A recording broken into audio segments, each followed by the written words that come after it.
जी class, अस्सलाम वालेकुम। क्या हाल चाल है सबके? आवाज मेरी क्लियर है? वालेकुम अस्सलाम। जी मैम। अस्सलाम मैम, आप वालेकुम सलाम मैम। अलविदा, जुम्मा मुबारक सबको। खैर मुबारक मैम आपको भी। अच्छा, मुझे ये बताओ, तुम लोगों को एक्सरे मैमोग्राफी की समझ आ रही है अभी तक की? Yes ma'am. सही है। मैंने आप लोगों को असेसमेंट प्लान शेयर किया है? No yes ma'am. मैम। ठीक है, फिर से बता देती हूँ। बाकी मैं एलएमएस के ऊपर जो है ना आज अपलोड कर दूंगी, आप लोग वहाँ पे देख लेना क्या असेसमेंट प्लान है हमारा पूरे सेमेस्टर का।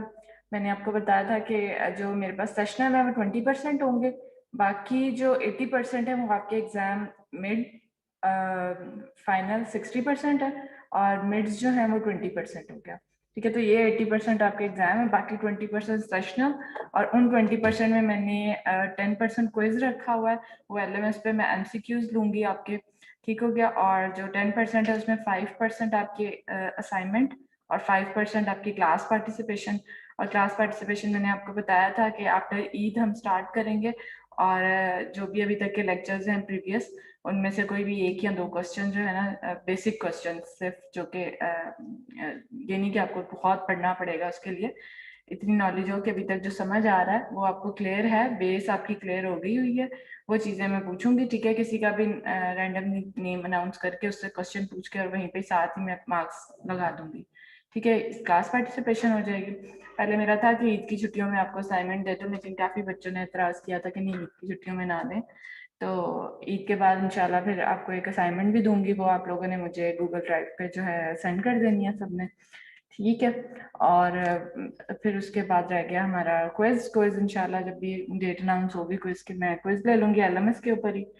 और फिर मिड, और फिर उसके बाद फाइनल। फाइनल हमारा जो है वो 60% का है, जिसमें 20% आपका वाइवा होगा, और 40% आपका रिटर्न एग्जाम होगा। और वो return exam scenario based questions, और लास्ट सेमेस्टर में आप लोगों ने शायद ये दिया हो, मैं लास्ट सेमेस्टर में नहीं, मैंने पढ़ाया था, मुझे आइडिया नहीं था इस चीज़ों का। तो ये सारा चेंज हुआ है, तो आप लोगों को शायद आइडिया होगा कि किस तरह आपने सिनेरियो बेस्ड क्वेश्चंस परफॉर्म किए थे। और वो सारे, पहले तो आपको ज़्यादातर एमसीक्यूज क्वेश्चन, मैं शायद बीच में कुछ लेबलिंग भी दूं। ठीक है, वो अब मैं मिड में देती हूँ, या क्योंकि इमेजिंग वालों के साथ मैं ना इमेजेस बहुत ज़्यादा शेयर करती होती हूँ, और इमेजेस पूछती भी बहुत हूँ कि इमेजेस, इमेजिंग वालों की ना इमेजेस बहुत अच्छी होनी चाहिए उनकी। मैं बार बार कहती हूँ एनाटमी अच्छी होगी तो उन्होंने इमेजेस यूँ फटाफट रीड करने हैं। उनके सामने एक्सरे लगा दो, उनके सामने कोई भी इमेज लगा दो, तो उनको रीड करना आना चाहिए। तो अभी तक हम लोगों ने एक्सरेज में जो चेस्ट एक्सरे या बाकी कोई एक्सरे अगर हमने देखे हैं, उनकी रिपोर्टिंग वगैरह के किस तरह उनको रीड करते हैं, कौन से स्ट्रक्चर्स किस तरह के नजर आते हैं, और पूछूं तो आपको वो एनाटमी शर्टमी पता होनी चाहिए। ओके, इजी है सारा कुछ। तो वो मैं शायद क्विज क्विज में तो एमसीक्यूज रखूंगी, मिड में या फाइनल में मैं जो है ना कुछ पर जो है ना इसका लेबलिंग का भी रखेंगे, इमेजेस का। ठीक है, आपका ये असेसमेंट प्लान क्लियर है आपको? फिर उसके यस बाद फिर है हमारे पास वर्क प्लान। तो मैंने आपको साथ साथ चेट वो भी शेयर कर दूंगी, क्या हमारा वर्क प्लान है, कितने हमारे लेक्चर्स होंगे टोटल। और ठीक है, उसके अलावा हमारे पास और क्या रह गया है? मैम लेक्चर 4 के रिकॉर्डिंग शेयर कर दें। हाँ, मुझे भूल गया था एक्चुअली, मैंने बताया था कि आप लोगों को ईमेल सेंड नहीं हो रही थी मुझे, मैंने लिंक शेयर करनी है इंशाल्लाह। आज मैं आपको ना एलएमएस के ऊपर वो भी सारे लेक्चर 1 से लेके ना अब तक के सारे लेक्चर्स की वहाँ पे जूम जो अपना फोल्डर बना दूंगी लेक्चर्स की लिंक का। तो वो लेक्चर सारे लिंक्स वहाँ पे एलएमएस के ऊपर ही लिंक डाल दूंगी गूगल ड्राइव की ना, क्योंकि इधर वो ईमेल हो नहीं रहे थे, उसमें पता नहीं आ ओके रहा। मैम। ठीक है, सारा कुछ एलएमएस पे ही आपको मिल जाएगा, जो भी आपके जो भी चीजें होंगी। ठीक हो गया? अच्छा, स्टार्ट करें आज का lecture. Ma'am. Ma'am last time जैसे हर दफ़ा पैटर्न चेंज होता है फाइनल में, कि लास्ट टाइम जैसे अभी इस बार सिनेरियो था उसके लास्ट टाइम एमसीक्यूज थे, तो इस मुझे आपकी बार आवाज पैटर्न चेंज होगा क्लियर ये नहीं वो। है, मुझे आपकी बात क्लियर समझ नहीं आई है, क्या कह रही हो?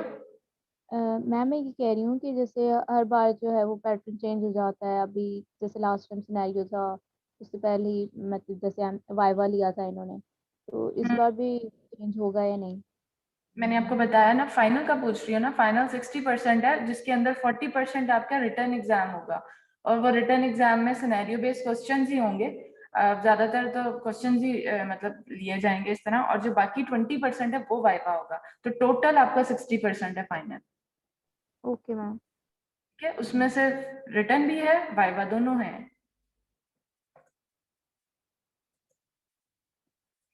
स्क्रीन शेयर हो गई है? Yes ma'am. चलो ठीक है। अच्छा, अभी तक हम लोगों ने एक्सरेज पढ़ा था, रेडिएशंस पढ़ी थी, एक्सरेज की बेस हम लोगों को समझ आ गई थी, एक्सरेज की इंटरप्रिटेशन हमने पढ़ ली थी, एक्सरे की पोजीशनिंग पढ़ ली थी।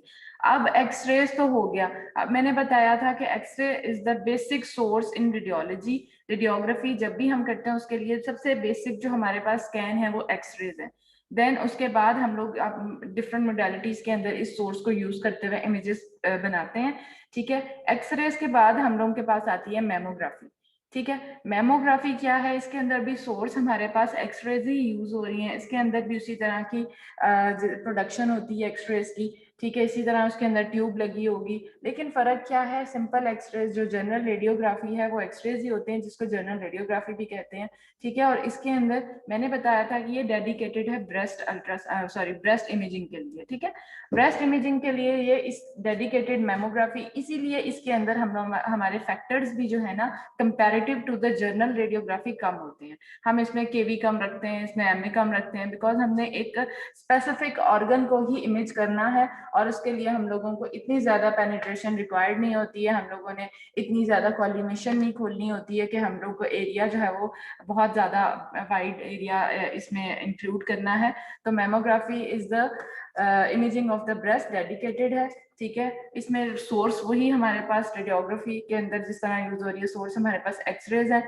मशीन इसकी थोड़ी सी डिफरेंट होगी, एक्सरे ट्यूब वगैरह तो उसी तरह ही इसके अंदर है, लेकिन इसके अंदर मशीन की जो क्या कह सकते हैं किस तरह का डिजाइन किया जाता है, पेशेंट किस तरह खड़ा किया जाता है, इसके अंदर कौन सी एक्स्ट्रा चीजें होती हैं वो अब हम इसके अंदर पढ़ेंगे। Basically mammography, what is mammography, इसकी आज थोड़ी सी फिजिक्स, थोड़ी सी मतलब इसके अंदर क्या क्या चीजें यूज हो रही हैं, मशीन की चीजें आज पढ़ेंगे। फिर इंशाल्लाह इसकी कुछ क्लिनिकल हम लोग मेमोग्राफी के पढ़ेंगे कि ब्रेस्ट कैंसर के अंदर बिनाइन लीजन्स, मेलिग्नेंट लीजन्स कैसे मेमोग्राफी पे नजर आते हैं। ठीक है, और उसके बायरेट्स क्या होते हैं, ये सारी चीजें क्लिनिकली इंशाल्लाह हम लोग नेक्स्ट लेक्चर में पढ़ेंगे। आज हमारा सारा मशीन से रिलेटेड और जो उसकी किस तरह हमारे पास इमेज प्रोड्यूस किया जाता है वो हम पढ़ेंगे। ठीक है, what is mammography? Mammography is a radiographic modality to detect breast pathologies and cancer. मैंने बताया रेडियोग्राफिक इमेजिंग है, इसके अंदर एक्सरे सोर्स है और डेडिकेटेड है फॉर द ब्रेस्ट इमेजिंग, और इसके अंदर हम लोग ज्यादातर जितनी भी ब्रेस्ट पैथोलॉजीज हैं वो इसके ऊपर डिटेक्ट कर सकते हैं। Breast cancer accounts for 32% of the cancer incidence and 18% of the cancer death in women in US.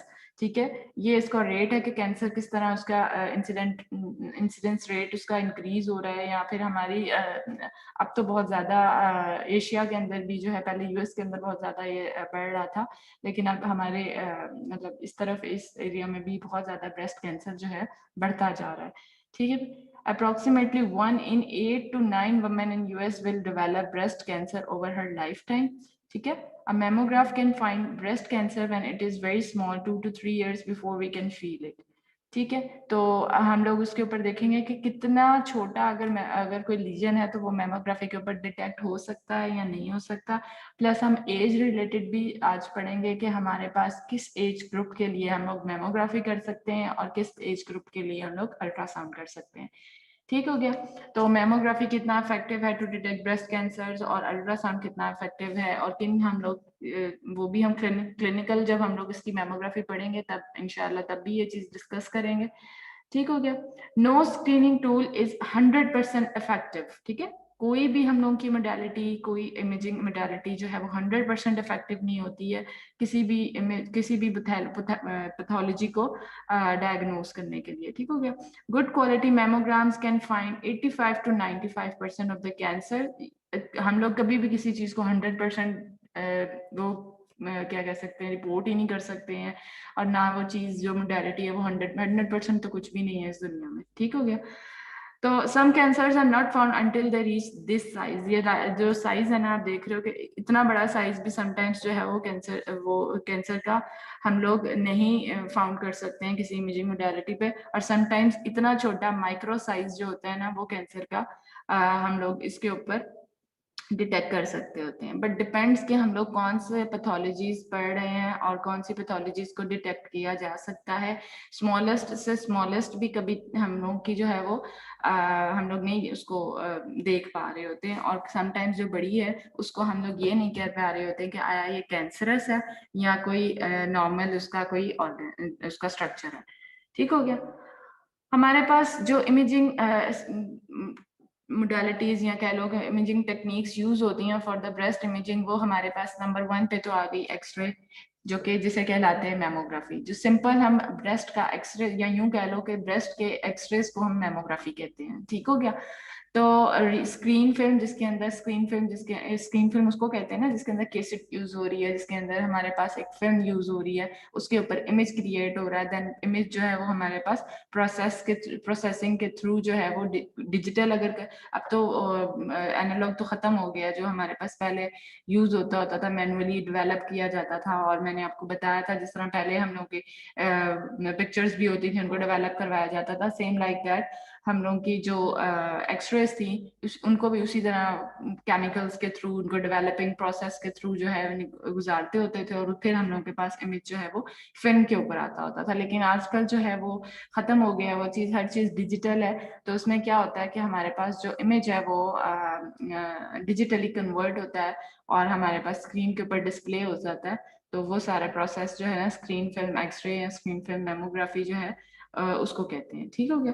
Then हमारे पास सेकंड मोडालिटी है रियल टाइम अल्ट्रासाउंड। हम अल्ट्रासाउंड के थ्रू भी ब्रेस्ट इमेजिंग करते हैं। Breast ultrasound is very common. ठीक। Other new techniques include MRI, colour Doppler, ये सारी जो है ना कॉन्ट्रास्ट अल्ट्रासाउंड, डिजिटल मेमोग्राफी और सिंटी मेमोग्राफी, ये सारी मोडालिटीज तब यूज होती हैं when we are confirmed about the pathology और हमने कोई फर्दर इसको रूल आउट करना है, हम किसी पैथोलॉजी को और डिटेल में देखना चाह रहे हैं या उसके मतलब जितनी भी हम डिटेल, अब एमआरआई है, एमआरआई और डिटेल अच्छी बताएगा। कलर डॉपलर है, कलर डॉपलर के अंदर हम लोग अगर इन्फ्लेमेशन है या अगर उसके अंदर कोई ब्लड फ्लो हम देखना चाह रहे हैं, उस लीजन के अंदर कोई ब्लड सप्लाई है नहीं है, कैंसरस जितने कैंसरस सेल्स होते हैं उनकी ब्लड सर्कुलेशन ब्लड सप्लाई बहुत ज्यादा होती है। तो फॉर दैट पर्पज अगर हम लोगों ने बिनाइन और मैलिग्नेंट लीजन को डिफरेंशिएट करना है तो हम लोग डॉपलर अल्ट्रासाउंड देख सकते हैं। प्लस हम लोगों के पास कुछ ऐसे इन्फेक्शनस पैथोलॉजीज होती हैं, इतनी ज्यादा इन्फेक्शन हुई है, पता है आपको कि इन्फेक्शन के अंदर ब्लड फ्लो जो है वो बहुत ज्यादा है। This is the major point कि हम कलर डॉपलर अल्ट्रासाउंड किसी इन्फेक्शन को भी देखने के लिए करते हैं। हर इन्फेक्शन के अंदर जो है ना हाइपर वेस्कुलराइजेशन हो जाती है। ठीक है। कोई भी इन्फेक्शन हमने देखना है, कहीं पे भी इन्फेक्शन है वहां पे हाइपर वेस्कुलराइजेशन होगी, हमें ब्लड फ्लो बहुत ज्यादा मिलेगा। ठीक। तो अगर कोई कैंसरस ट्यूमर है उसके अंदर हमें एक फीडिंग वेसल मिलेगी जो कि फीड कर रही होती है उस लीजन को।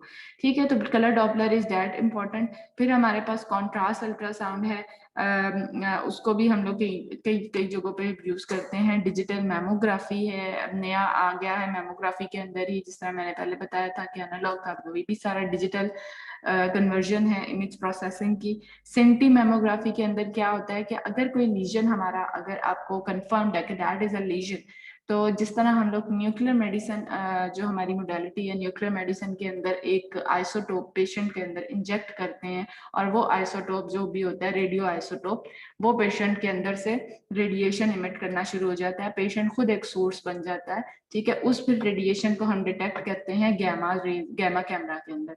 ठीक है। वो न्यूक्लियर मेडिसिन जो हमारी मोडालिटी इंशाल्लाह जब आप पढ़ोगे उसके अंदर सारी डिटेल ये सब पढ़ोगे, सिंटी मेमोग्राफी, मग्गा स्कैन, ये वो स्कैन, वो सर मग्गा स्कैन इज फॉर हार्ट। ठीक है। Scintimammography is for the breast. इसके अंदर क्या होता है, वो जो रेडियो आइसोटोप है वो डेडिकेटेड, हम लोग जिस भी ऑर्गन का हम लोगों ने स्कैन करना होता है उसके लिए कुछ होते हैं।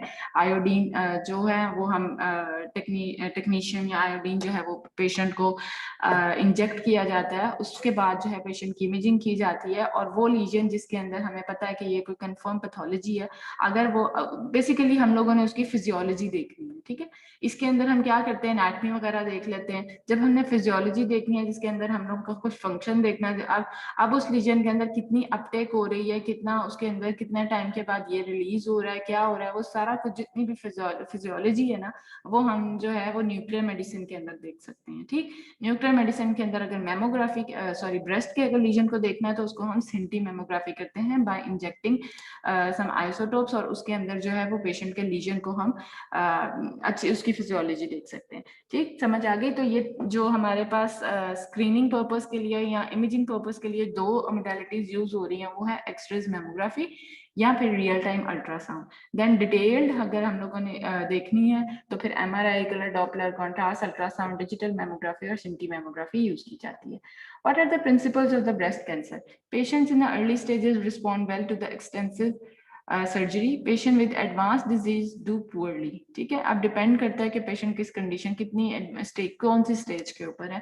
जो अर्ली स्टेजेस वाले होते हैं वो जल्दी रिकवर कर सकते हैं, जो लेट स्टेजेस वाले हैं या मैलिग्नेंसी की तरफ चले गए हुए हैं, वो फिर हम लोगों के पास, आपको पता ही है मैलिग्नेंट जितने भी ट्यूमर्स हैं वो जब स्प्रेड होना शुरू होते हैं तो वो रिकवरी बहुत कम हो जाती है। और फिर हम लोगों के क्योंकि उसने एक ऑर्गन को इन्वॉल्व नहीं करना होता, जब हमारे पास मेट्स हैं वो डिफरेंट स्ट्रक्चर्स, डिफरेंट ऑर्गन्स में जब मेट्स चले जाते हैं तो वो फिर और ज्यादा जो है वो पेशेंट को हार्म कर सकते हैं। तो उसका जो क्या कह सकते हैं, रिकवरी जो है वो बहुत पुअर होती है। The earlier the diagnosis, the better the chance of survival. Mammography is the tool for the early detection. तो इसलिए जितना जल्दी हो सके हम लोग जब भी किसी पेशेंट को कोई सिम्टम होता है, हम जितना जल्दी हो सके उसको डिटेक्ट करो, उसको डायग्नोज करो कि कौन सी डिजीज है, बिनाइन है या मैलिग्नेंट है, कोई साइन सिम्टम्स वो हम जब क्लिनिकली पढ़ेंगे व्हाट आर द सिम्टम्स के पेशेंट को फौरन जो है वो स्क्रीनिंग की तरफ जाना चाहिए। किसी को जो है वो डायग्नोस्टिक की तरफ जाना चाहिए।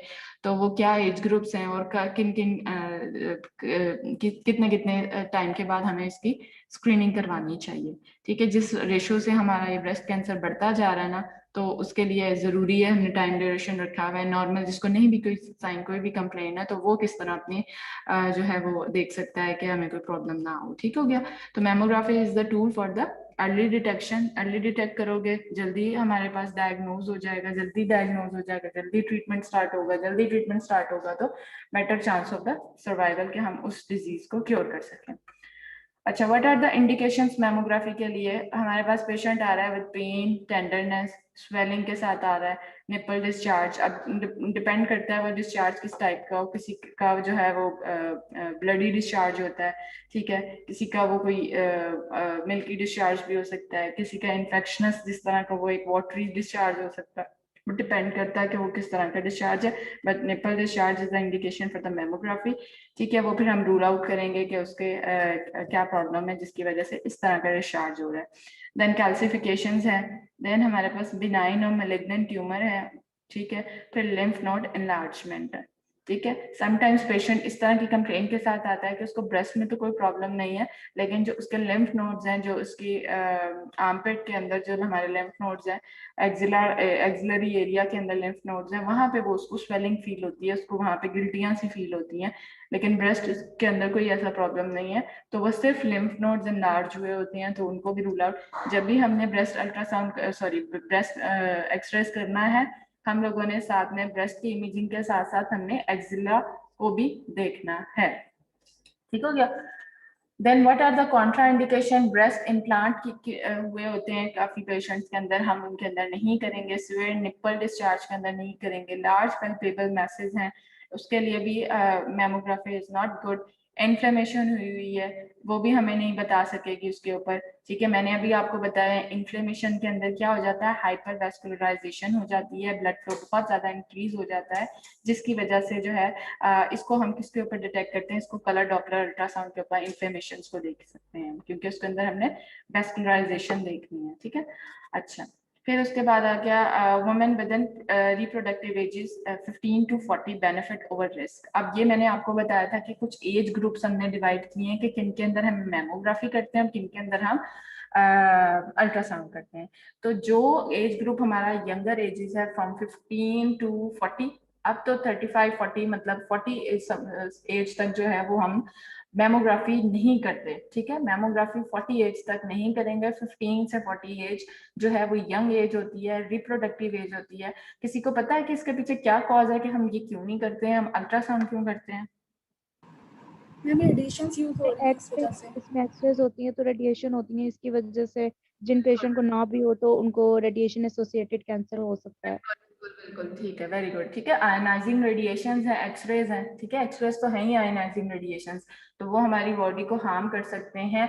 तो जो रिप्रोडक्टिव एजेस हैं उसको हम लोग कोशिश करते हैं कि हमें एक्सरेज या आयनाइजिंग रेडिएशंस हम ना दें, उसको रेडिएशंस ना ही लगे तो अच्छा है, ठीक है। चाइल्ड बेयरिंग एज होती है तो हम लोग कोशिश करते हैं कि उसको नॉन आयनाइजिंग रेडिएशंस की तरफ लेके जाएं। नॉन आयनाइजिंग में एक MRI और एक अल्ट्रासाउंड। MRI आपको पता है इतना लंबा प्रोसीजर है, फिर हमने कोई डिटेल देखनी हो देन ही हम लोग MRI की तरफ लेकर जाएंगे। एक्सपेंसिव है, ठीक है, टाइम टेकिंग है।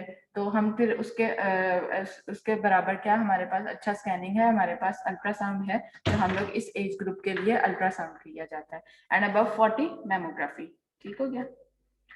अच्छा, हमारे पास बायोरेट्स हैं कुछ। बायोरेट्स क्या होते हैं, जिस तरह हम लोग कोई भी डिजीज को कैटेगराइज करते हैं, उनको हम लोग उनकी ग्रेडिंग करते हैं कि फ्रॉम 0 to 6। इसी तरह हमारे पास जो भी लीजन्स हैं ब्रेस्ट के, ठीक है, वो जो है उनको हम कैटेगराइज करते हैं फ्रॉम कैटेगरी 0 to 6, उनको हम बायोरेट्स कहते हैं, ठीक हो गया। बायोरेट की एब्रीवेशन क्या होगी? Breast imaging and radiography and diagnostic system, इस तरह करके ये सारी इसकी वो है, क्या कहते हैं, breast imaging reporting and diagnostic system, शायद, हाँ यही है, ठीक हो गया। तो ये इसकी एब्रीवेशन हो गई। तो हम लोग को जो हमारे पास ग्रेडिंग जो यूज हो रही है कैटेगरीज फ्रॉम 0 to 6, ये बायरेट्स हैं। और हम लोग इस जब भी रिपोर्ट करेंगे हम बायरेट्स में ही रिपोर्ट करेंगे, मैमोग्राफी भी और अल्ट्रासाउंड भी। अब हम लोगों के पास कैटेगरी 0 क्या है? इनकम्प्लीट। ये बार बार अभी तो मैं सिर्फ आपको ये बता रही हूँ होता क्या डिटेल। हम लोग जब क्लिनिकल पढ़ेंगे ना, जब रिपोर्टिंग का देखेंगे और क्लिनिकल पढ़ेंगे, तो मैं फिर दोबारा से आपको बायरेट्स एक्सप्लेन करूंगी। तो कैटेगरी 0 क्या है? इनकम्प्लीट होता है, इसमें कोई इन्वेस्टिगेशन की जरूरत नहीं होती, नॉर्मल है ये स्कैनिंग। कैटेगरी 1 नेगेटिव है, वो भी नॉर्मल है। कैटेगरी 2 हमारे पास जो है वो बिनाइन फाइंडिंग है, ठीक है। कैटेगरी 3 हमें लग रही है बिनाइन की तरफ, ठीक है, बट हम कुछ कह नहीं सकते, प्रॉबेबली बिनाइन है। कैटेगरी 4 क्या है? सस्पिशियस अबनॉर्मेलिटी है वो, ठीक है। कैटेगरी 5 है हाईली सस्पिशियस ऑफ मैलिग्नेंसी। और 6 नॉन बायोप्सी विथड्रॉन के। बायोप्सी जो जब हो गई है कंफर्म, बायोप्सी रिजल्ट जो है वो हमारे पास 6 के अंदर आता है, ठीक है। तो जब हम स्कैनिंग करेंगे तो हम लोगों ने हमेशा उसको बायरेट के अंदर ही रिपोर्ट करना है, कैटेगराइज करना है। जब हमने लीजन देख लिया, हमें बिनाइन बिल्कुल कंफर्म है कि दिस इज बिनाइन, तो हम उसको लिख देंगे दिस इज अ कैटेगरी 2, ठीक है। फाइब्रोएडिनोमास जितने भी हैं वो हमारे पास बिनाइन होते हैं। फाइब्रोएडिनोमास जो हैं वो कैटेगरी 2 में आते हैं, हम उसको रिपोर्ट करेंगे बायरेट 2, ठीक हो गया। फिर देन हमारे पास वो लग बिनाइन रहा है, हम उसको कंफर्म कह नहीं सकते, कभी हमें वो ज्यादा बिनाइन लग रहा है तो वो हम लोग उसको कैटेगरी 3 रिपोर्ट करेंगे। देन इसी तरह सस्पिशियस एबनॉर्मेलिटी है, देन हाईली सस्पिशियस मैलिग्नेंसी है, एंड देन बायोप्सी प्रोन जो भी मैलिग्नेंसीज हैं वो category 6। These are the BI-RADS. कोरेट्स पता है किसी को?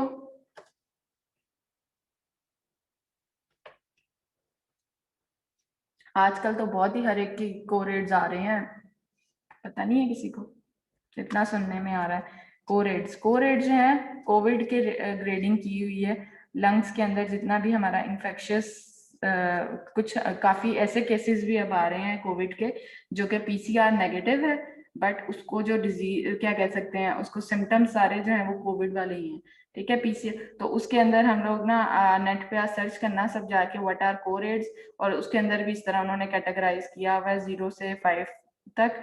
तो उसके अंदर 0 क्या उसके अंदर भी 3 और 3 तक जो है वो PCR नेगेटिव है, कि PCR उसका नेगेटिव है, बट वो कोविड की तरफ जा रहा है। जिस तरह ये मैलिग्नेंसी की तरफ कंफर्म जा रहा है और वो कोविड की तरफ हमारे पास ग्रेडिंग की गई हुई है, ठीक है। वो लंग्स की जो भी हम लोग जब उसकी रिपोर्टिंग कर रहे हैं ना, इन्फेक्शन इतने ज्यादा, ग्राउंड ग्लास अपीयरेंस मैंने बताई थी ना आपको एक्सरेज में कि कोविड के अंदर बहुत ज्यादा वो नजर आ रही है। तो वो ग्राउंड ग्लास ओपेसिटीज जितनी भी वाइट डॉट्स हमें लंग्स के अंदर नजर आते हैं, वो फिर हम लोग को किस तरफ को लेके जा रहे हैं, वो हमें कोविड की तरफ लेके जा रहे हैं। वो कौन सी स्टेज है? वो कोरेट्स के ऊपर हम उसको उसमें कैटेगराइज करते हैं। अच्छा, मैमोग्राफी के लिए what are the patient preparation, कुछ मैंने आपको पहले भी बताई थी। एक्सरेज के लिए जब भी हमने पेशेंट प्रिपेयर करना है, हमने उसकी मेटालिक ऑब्जेक्ट्स रिमूव करवाने हैं, हमने उसको कंफर्टेबल उसको क्लोथिंग देनी है, देन हम लोगों ने उसको गाउन देते हैं, फिर उसके बाद हमने मेटालिक ऑब्जेक्ट रिमूव करवा दिए, देन हम लोगों ने उसको क्या बताया था मैंने कि उसने टैल्कम पाउडर या कुछ ऐसी चीज ना लगाई हो जो कि हमें आर्टिफैक्ट इमेज के ऊपर क्रिएट कर सके।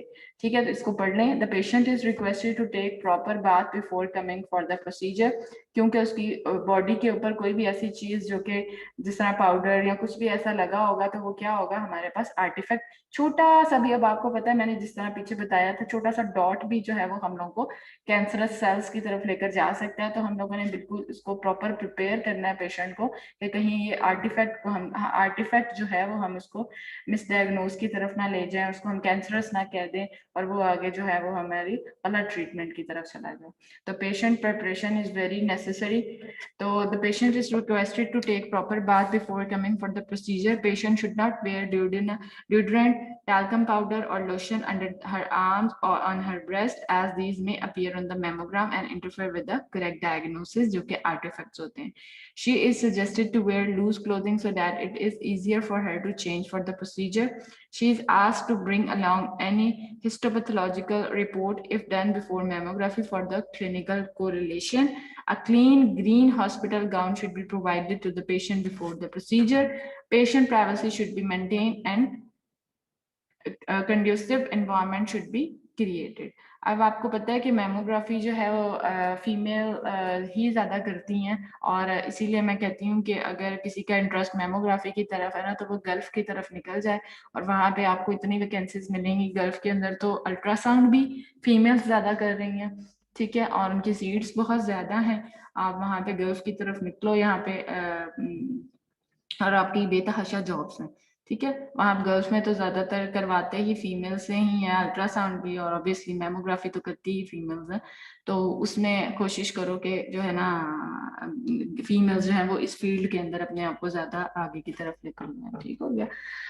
अच्छा, डेवलपमेंट ऑफ मैमोग्राफी, ये कुछ हिस्ट्रीज बताई हैं कि कैसे कैसे जो है वो मैमोग्राफी डेवलप, एक्सरेज अपीयरेंस किस तरह फर्स्ट रिपोर्ट की गई थी, देन उसके बाद क्या उसके अंदर चेंजेस आई, उसके अंदर क्या क्या कह सकते हैं मॉडिफिकेशंस हुई, ठीक है। In 1913 radiographic appearance of breast cancer was first reported 1913 में। Then 1950s में क्या industrial grade X-ray film use. 1975 में high speed resolution film introduce by DuPont, ये जो भी था जो बंदा था उसने ये इंट्रोड्यूस करवाया high speed resolution. And then 1992 के अंदर MQSE इम्प्लीमेंटेड हुआ था। इसका क्या मतलब है, मैमोग्राफी जो है उसकी क्वालिटी स्टैंडर्ड्स कुछ ये इन मैमोग्राफी टीम ने एक बना दिए जो अब तक चलते आ रहे हैं, जिसको हम लोग अब तक फॉलो कर रहे हैं।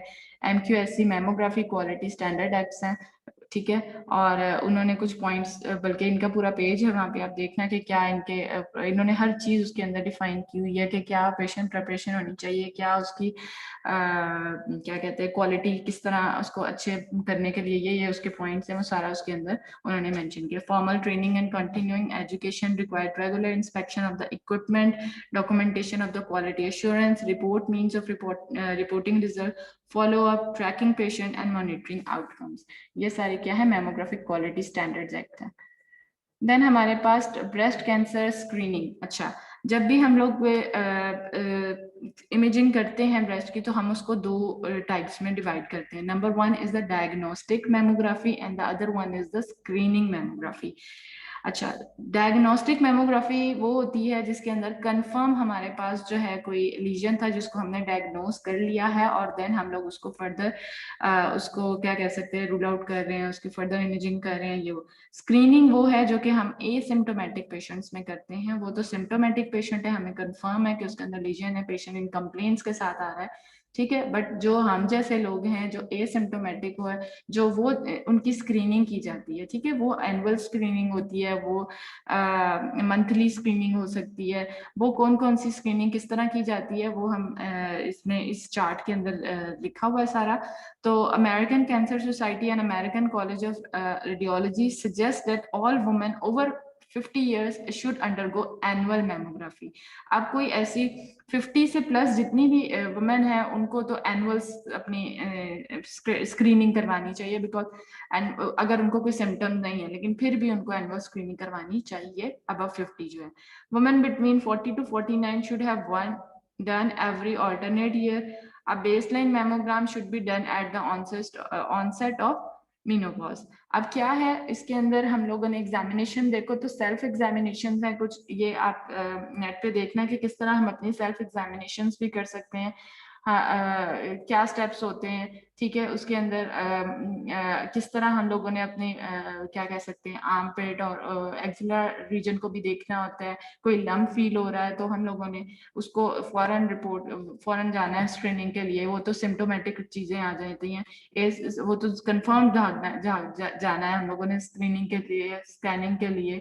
तो अगर हम लोग को कोई लम्प फील हो रहा है, अगर वो जितनी भी इंडिकेशंस है हमने मैमोग्राफी के अंदर पढ़ी है, कुछ स्वेलिंग फील हो रही है, कोई डिस्चार्ज फील हो रहा है, कुछ भी डिप्रेशन फील हो रहा है, कुछ भी हमें इस तरह का फील हो रहा है तो फौरन से वो तो सिम्टोमेटिक हमारे पास इंडिकेशन आ जाती है. जो एसिम्टोमेटिक है वो तो हम लोगों ने ईयरली या एनुअली जो है वो उसके अंदर हम लोगों ने उसको कैटेगराइज किया हुआ है, कौन से जो है हाई रिस्क पे हैं, कौन से हमारे पास लो रिस्क पे हैं.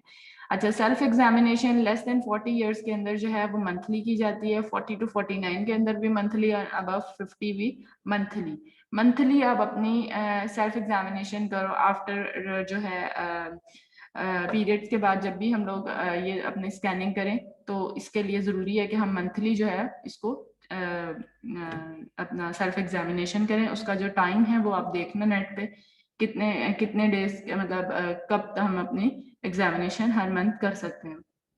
फिजिकल एग्जामिनेशन जो है फिजिशियन जो एग्जामिनेशन हैं जो एनुअली की जाती हैं वो हम लोगों के लेस देन 40 या प्लस 40 वो एनुअल है, ठीक. फिर एक्सरेज आ गए, ये तो हमारे पास एग्जामिनेशन है सेल्फ या फिजिशियंस के पास जाके हम लोग अपनी फिजिकल एग्जामिनेशन करवा सकते हैं, ठीक है. देन हमारे पास है इमेजिंग के, हम लोगों ने इमेजिंग किन किन की करनी है. एक होते हैं हाई रिस्क पे जो है वो कौन है और लो रिस्क वाले कौन है. जो हाई रिस्क वाले हैं ना वो तो उनकी तो क्या कहते हैं ना एनुअली स्क्रीनिंग होनी है, जो कि हमें पता है कि 50 प्लस वाले हैं या 40 से 49 वाले हैं. लो रिस्क वाले जो है ना जिनका कोई रिस्क नहीं है, फॉर एग्जाम्पल कि उनकी कोई पेशेंट फैमिली में कोई हिस्ट्री नहीं है, उनका कुछ इस तरह का प्रॉब्लम नहीं है, वो लो रिस्क वाले हैं. हाई रिस्क वाले जो है ना वो तो अपनी स्क्रीनिंग जो है वो करवाएं जरूरी. हाई रिस्क वाले रिस्क फैक्टर्स क्या हैं ब्रेस्ट कैंसर के. एक आ गया हमारे पास age, incidence increases with ages. जिस तरह एज इंक्रीज होती जाएगी ब्रेस्ट कैंसर होने के चांसेस बढ़ते जाएंगे. देन हमारे पास हार्मोनल हिस्ट्री है, more sensitive to the carcinogens during menarche. Then हमारे पास फैमिली हिस्ट्री है, women with positive family members are more prone to the breast cancer. जिनकी पेशेंट पहले ही फैमिली में हिस्ट्री है कोई ब्रेस्ट कैंसर की या और कोई कैंसर की, वो भी हमारे पास प्रोन है to breast cancer. Types of mammographic examination मैंने दो बताई हैं types. One is the diagnostic mammography, other one is the screening mammography. Diagnostic mammography is performed on the patient with symptoms or elevated risk factors. 2 or 3 views of each breast may be required. Or screening mammography is for the asymptomatic women with the use of 2 view protocol, usually medial, lateral, oblique. इसके अंदर हम 2 view लेते हैं, उसके अंदर हम 3 view लेते हैं. वो तो कंफर्म हमारे पास है, सिम्टम के साथ पेशेंट आया, कोई लम्प के साथ आया. स्क्रीनिंग के लिए हम लोग जब भी, आपको मैंने बताया था एक्सरे के अंदर हमेशा 2 व्यू तो लेने होते हैं, ठीक है. तो ब्रेस्ट मैमोग्राफी के अंदर हम लोग कौन सा व्यू करते हैं, मीडियो, लेटरल, ओब्लिक या क्रेनियोकॉर्डल, ठीक हो गया. ये हमारे पास इक्विपमेंट है, इसके अंदर क्या है, डेडिकेटेड मैमोग्राफिक इक्विपमेंट है, स्पेशलाइज्ड एक्सरे ट्यूब यूज हो रही है इसके अंदर, ऑप्टिमाइज्ड स्क्रीन फिल्म डिटेक्टर्स हैं और ब्रेस्ट कंप्रेशन डिवाइसेस. ये मेन हमारे पास जो है ना चीजें हैं जिसके अंदर जो इस तरह की हमारे पास मशीन होती है, ठीक. इसके अंदर एक्सरे ट्यूब ये लगी हुई है. ये जो है ये क्या है, ये ब्लैक कलर का इस तरह का हमने एक्सरे ट्यूब के अंदर पढ़ा था ना, ये रोटेटिंग एनोड है, इस तरह का ही था ना गोल सा, ठीक है. रोटेटिंग एनोड था हमारे पास, ठीक है. यहाँ से एक्सरेज आ रहे हैं, वो इलेक्ट्रॉन्स आ रहे हैं, बम्बार्ड हो रहे हैं उसके ऊपर, उससे फिर इंटरेक्शन होती है, किस तरह एक्सरे के प्रोड्यूस होते थे, ये हमने एक्सरे ट्यूब में पढ़े थे, ठीक। और क्या फिर एक्सरेज निकलेंगे, ये हमारे पास नीचे फिल्ट्रेशन है, देन हमारे पास ट्यूब पोर्ट है और ये कॉलीमेटर लगा हुआ है। कॉलीमेटर हम लोग को पता है, आपको मैंने बताया था लाइट सी होती है, उससे हम जितना ज्यादा कम या ज्यादा खोल सकते हैं, जितना खोलेंगे उतनी ज्यादा हमारे पास इमेज और उतनी ज्यादा हमारे पास एक्सरेज निकलेंगे। हमें जितना रिक्वायर्ड कॉलीमेटर होगा हम उतना ही इसको खोलेंगे। देन यहाँ पे हम लोगों के पास कुछ कंप्रेशन पैडल्स लगे हुए हैं, कंप्रेशन डिवाइसेस लगी हुई हैं, वो उसका आगे यूज पढ़ते हैं कि ठीक है। यहाँ पे ब्रेस्ट को हम लोग इमेज करते हैं। देन नीचे हमारे पास क्या हो गया, यहाँ कुछ ग्रिड्स लगी हुई हैं। ग्रिड्स का क्या काम है वो मैंने आपको बताया था, कैसे हमारी स्कैटर्ड रेडिएशंस को जो है वो एब्जॉर्ब करते हैं। स्क्रीन फिल्म जो है, यहाँ पे हमारे पास फिल्म लगी हुई है और नीचे हमारे पास फोटो टाइमर डिटेक्टर लगा हुआ है। ठीक है, इसके ऊपर जब यहाँ पे हम ब्रेस्ट, ठीक है, एक्सरेज आए, इमेज हुआ, डिटेक्टर पे डिटेक्ट हुआ और देन हमारे पास डिजिटली हमारे मॉनिटर के ऊपर इमेज जो है वो डिस्प्ले हो जाएगा। हाउ एक्सरेज आर प्रोड्यूस हम पहले भी पढ़ चुके हैं, लेकिन रीड करते हैं दोबारा से for revision. X-rays are produce due to sudden deceleration of the fast moving electrons when they collide or interact with the target anode. In this process 99% of the electron energy is converted into heat and 1% of the energy is converted into x-rays. ये हम पढ़ चुके हैं पहले, ठीक है। और हमारे पास दो टाइप्स की एक्सरे प्रोडक्शन होती है, एक ब्रेमस्ट्रॉलिंग एक्सरे, एक कैरेक्टरिस्टिक एक्सरे। ब्रेमस्ट्रॉलिंग एक्सरेज क्या थे, that results from the interaction between a projectile electron and target nucleus। ठीक है, the electron is slowed and its direction is changed due to the nuclear field जो हमारे पास थी उधर आया, और यहाँ पे न्यूक्लियस के अराउंड जो हमारी फील्ड है उसकी वजह से जो इलेक्ट्रॉन है वो अपनी एनर्जी को रिलीज करेगा, स्लो डाउन हो जाएगा और अपनी डायरेक्शन चेंज कर लेगा। और उस एनर्जी रिलीज होने की वजह से जो हमारे पास energy in the form of X-rays release होते हैं, they are known as bremsstrahlung X-rays. और कैरेक्टरिस्टिक एक्सरेज क्या थे, characteristic X-rays are produce after ionization of a K shell electron. जो के शेल इलेक्ट्रॉन की आयनाइजेशन थी वो रिमूव होता है, आउटर शेल का इलेक्ट्रॉन वहां पे आता है, उसकी वजह से एनर्जी जो भी रिलीज होती है वो हमारे पास in the form of characteristic X-rays हमारे पास प्रोड्यूस होंगे।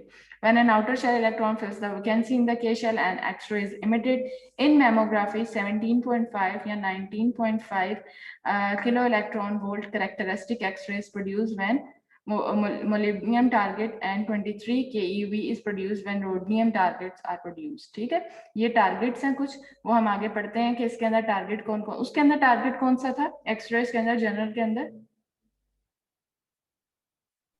Target anode ma'am tungsten. Tungsten. ठीक है, अब देख लो साथ साथ भूलते जा रहे हो, फिर ना चीखे मारना कि मेरी जो है ना वो क्लास पार्टिसिपेशन में मार्क्स नहीं आए। बेसिक चीजें हैं ये सारी। अच्छा, in mammography low kVp is used, मैंने अभी आपको बताया था जनरल रेडियोग्राफी और मैमोग्राफी के अंदर सिर्फ फर्क यही है कि मैमोग्राफी के अंदर हमारे पास लो के एक्सरेज लो केवीपीज यूज होते हैं, ठीक है, और जनरल के अंदर हम लोग के हाई केवीज यूज हो रहे हैं।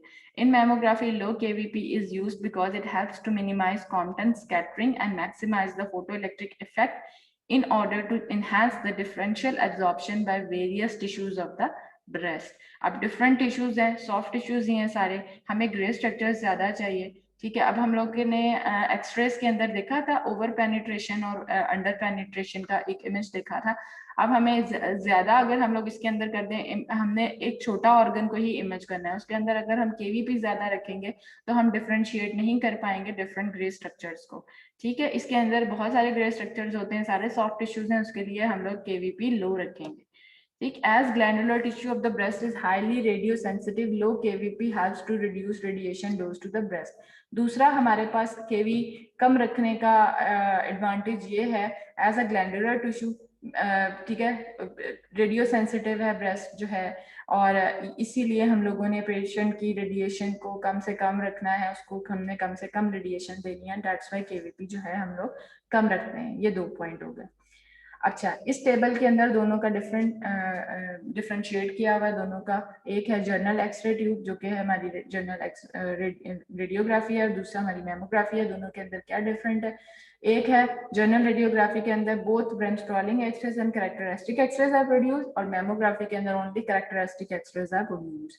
5 नंबर का क्वेश्चन बन सकता है ना ये फाइनल में।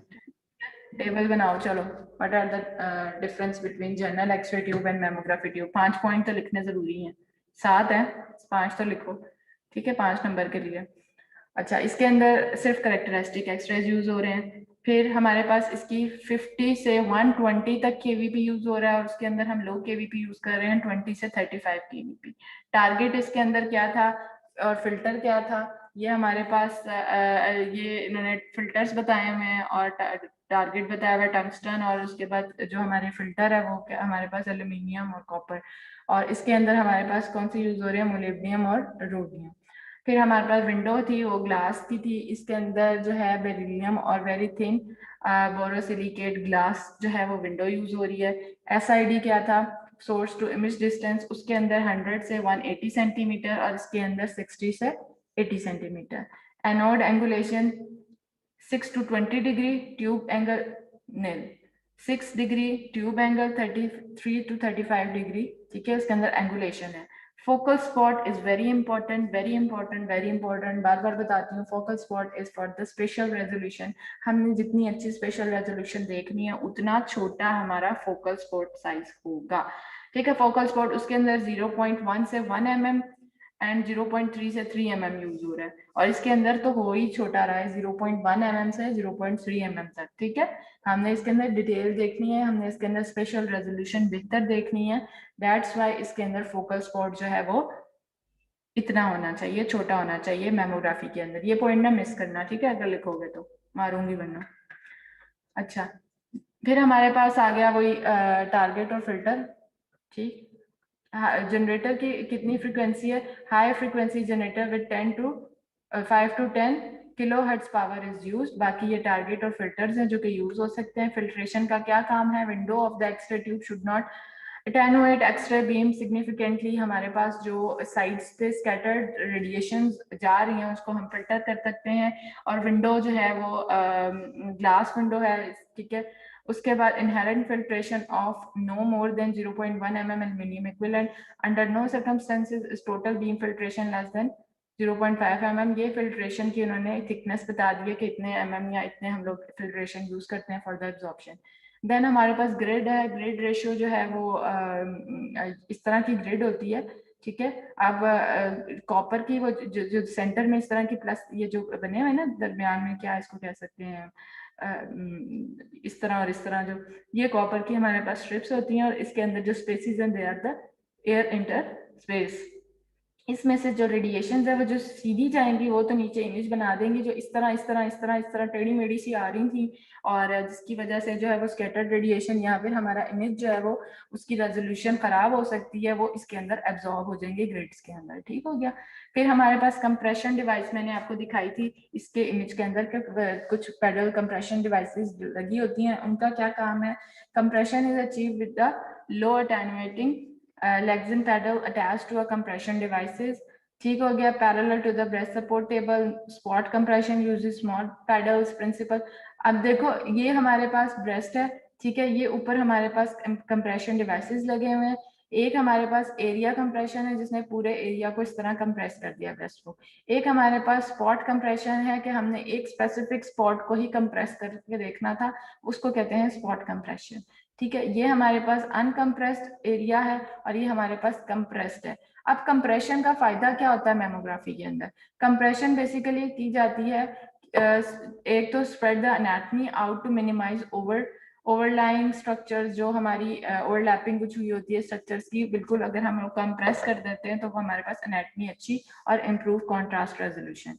इक्वलाइज थिकनेस हो जाएगी अगर हम कंप्रेस कर देंगे to ensure homogeneous density on the radiograph, bring structures closer to the detector to reduce geometrical unsharpness, less scattered, more contrast, less geometrical blurring of the anatomical structures, that means कि less motion artifact हमारे पास produce होंगे, low radiation dose to the tissue. कितने points बन गए कि compression के भी 5 नंबर का क्वेश्चन बन गया। What are the advantages of compression in mammography, इसके अंदर लो रेडिएशन डोज है, कंप्रेशन की वजह से पेशेंट को कम, अब थिकनेस कम हो गई है, दैट मींस उसको रेडिएशन भी कम जाएगी ना जब हम उसको कंप्रेस कर देंगे। एक हम थिकनेस कम करने की वजह से homogeneous structure, radiography, improve resolution, geometrical unsharpness, low radiation dose, more contrast, less geometrical, less scattering, less motion, ये सारे इसके एडवांटेजेस हैं।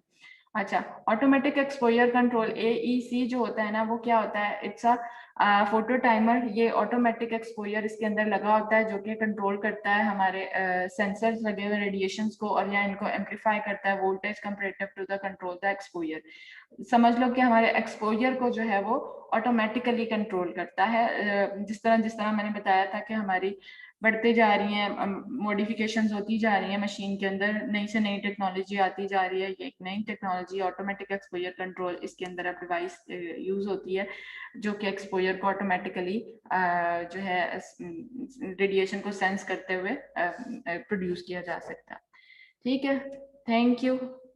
आज का लेक्चर कंप्लीट हुआ, छोटा सा लेक्चर था। ठीक है, कुछ चीज ना समझ आई हो बताओ।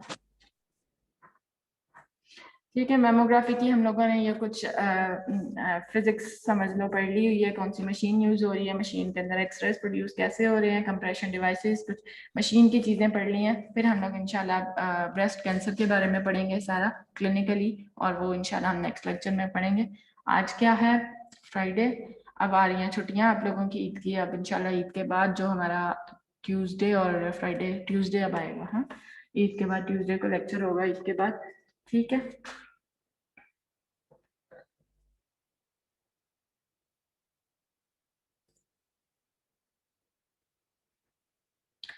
ठीक है। कोई क्वेश्चन, कोई बात, कोई कुछ पूछना हो तो पूछ लो। No ma'am. एग्जाम से रिलेटेड कोई चीज, वो इंशाल्लाह जब भी आपके एग्जाम, जब भी कोई भी असेसमेंट लेनी होगी उससे पहले मैं आपको बता दूंगी कि अपने आप को प्रिपेयर रखो। लेकिन ये चीज है कि मैं साथ के साथ इंपॉर्टेंट चीजें बताती हूँ कि ये चीज मुझे इंपॉर्टेंट लगती है, मैं इसका क्वेश्चन बना सकती हूँ। ये इमेज को मैं बहुत अच्छे से अगर एक्सप्लेन कर रही हूँ तो वो इमेज, जिन चीजों को मैं खुद भी ऐसे रीड करके या स्लाइड निकाल देती हूँ, दे आर नॉट इम्पॉर्टेंट, लेकिन उनको एक दफा रीड जरूर कर लिया करो एग्जाम पॉइंट ऑफ व्यू से। वो फिर इस तरह मैं इतनी उस पर नहीं करती होती। जो मेजर बेसिक चीजें हैं वो तो आप लोगों को क्लियर होनी चाहिए। ठीक है, जिसकी बेस क्लियर है मेरे लिए वो उसको बहुत अच्छा आता है, सब कुछ बहुत अच्छा आता है। लेकिन जिसने पूरा पढ़ के, जिसको बेस ही नहीं पता, जिससे मैं ये सिर्फ पूछ लूं कि एक्सरेज प्रोड्यूस कैसे होते हैं, पूरा हमारा जो सब्जेक्ट है वो इसी के ऊपर बेस करता है, तो वो जनाब उसको यही नहीं पता एक्सरे प्रोडक्शन क्या है, कि एक्सरे ट्यूब के अंदर क्या है, उसके किस तरह वो सारा फंक्शन, कैसे एक्सरेज प्रोड्यूस करेंगे, तो वो मेरे लिए जीरो है।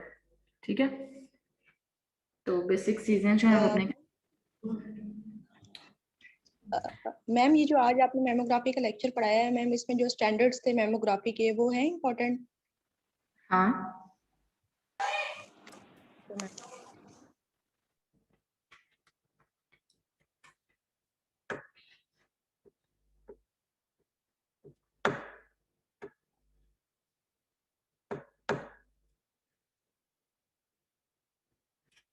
ठीक है। इसके अलावा कोई और कोई क्वेश्चन?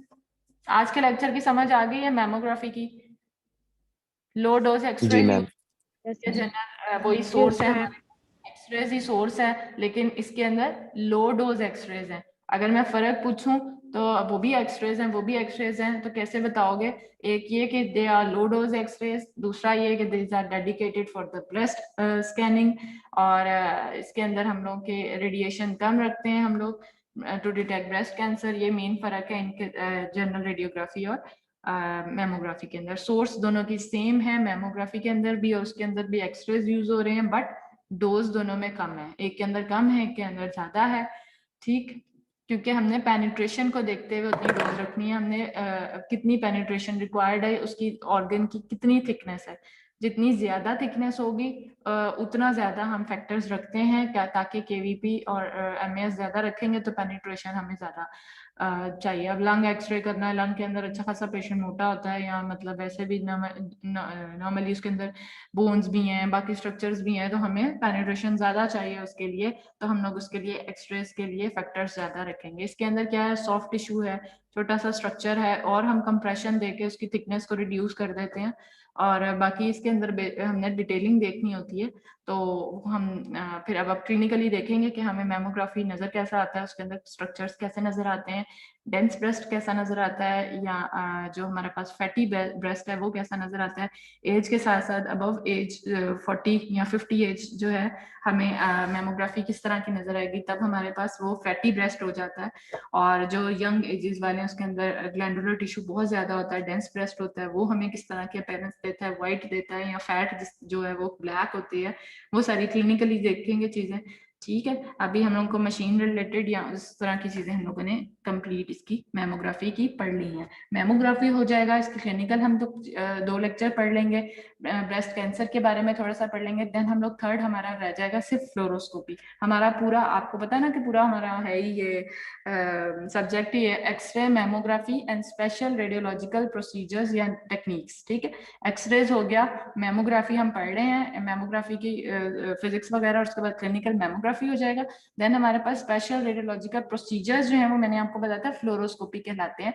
इसके बाद हम फ्लोरोस्कोपी पढ़ेंगे। फ्लोरोस्कोपी की पहले मशीन, उसके अंदर सोर्स कैसे यूज हो रही है, उसके अंदर हम कैसे पेशेंट की इमेजिंग करते हैं वो, और फिर क्लिनिकली जितने प्रोसीजर्स हैं वो ज्यादा हैं, ज्यादातर लेक्चर वो फिर एक एक प्रोसीजर का एक एक लेक्चर है कि हम लोग प्रोसीजर्स को कैसे परफॉर्म करते हैं। ठीक, वो हम लोग पढ़ेंगे उसके अंदर स्पेशल रेडियोलॉजिकल प्रोसीजर्स। ठीक है, वो 8-9 जो हैं वो सारे प्रोसीजर्स जो हैं वो बाकी फिर यही आ जाएंगे, 2-3 ये मैमोग्राफी के और फ्लोरोस्कोपी के इतने ही, और हमारा पूरा सब्जेक्ट कंप्लीट हो जाएगा। ठीक है, इजी सा सब्जेक्ट है, सारी आप लोगों को बेसिक क्लियर हो जाएंगे। स्पेशल रेडियोलॉजिकल प्रोसीजर्स हैं वो थोड़े से लंबे हैं, कुछ मैं आपको असाइनमेंट दूंगी कि आप लोगों ने खुद सर्च करके जब कुछ पढ़ लिए है ना, और उसके बाद जो है वो फिर हम लोग उसकी कुछ आप लोगों ने खुद सर्च करके मुझे असाइनमेंट में बताने हैं कि हम लोग ये प्रोसीजर्स भी किस तरह परफॉर्म करते हैं। मेजर जो है वो सारे प्रोसीजर हम कवर करेंगे, गायनी के प्रोसीजर्स, यूरिनरी ट्रैक के, जीआई ट्रैक के, ये सारे प्रोसीजर जो है ना वो हम लोग पढ़ेंगे इंशाल्लाह। ठीक है, खत्म करें लेक्चर मैम को। लास्ट लेक्चर में मैंने क्लास ली थी लेकिन आपने मेरी एब्सेंट लगाई हुई है। मलाइका, जी लास्ट लेक्चर की यस मैम। मैं देख लेती हूँ कहीं आपका टाइम ड्यूरेशन ना कम हो, क्योंकि मेरे पास जूम के ऊपर जो मैंने बताया था 15 मिनट से कम का अगर आ रहा है तो मैं उसकी एब्सेंट खुद लगाती हूँ। नहीं मैम मैंने सारा लेक्चर लिया था। मैं चेक कर लेती हूँ। ठीक है, ठीक है, मैं टाइम वगैरह उसका चेक करके ना फिर मैं आपको बता दूंगी कि ठीक। लेकिन जो लेक्चर ओके मैम। आते हैं ना कुछ मेरे पास 1-1, 2-2 मिनट के लिए भी प्रेजेंट हुए हुए हैं, उनकी सबकी एब्सेंट्स लगती हैं, तो 15-20 मिनट से कम जिसकी भी अटेंडेंस है लेक्चर में उसकी एब्सेंट लगेगी। मलाइका, ठीक है, मलाइका मैं देख लूंगी। ठीक है, ओके मैम। ओके, इंशाल्लाह अब ईद के बाद लेक्चर होगा। एडवांस आप सबको ईद मुबारक, और इंशाल्लाह ईद के बाद हम लोग कंटिन्यू करेंगे अपना ख्याल रखना। अल्लाह हाफिज। अल्लाह हाफ़िज़।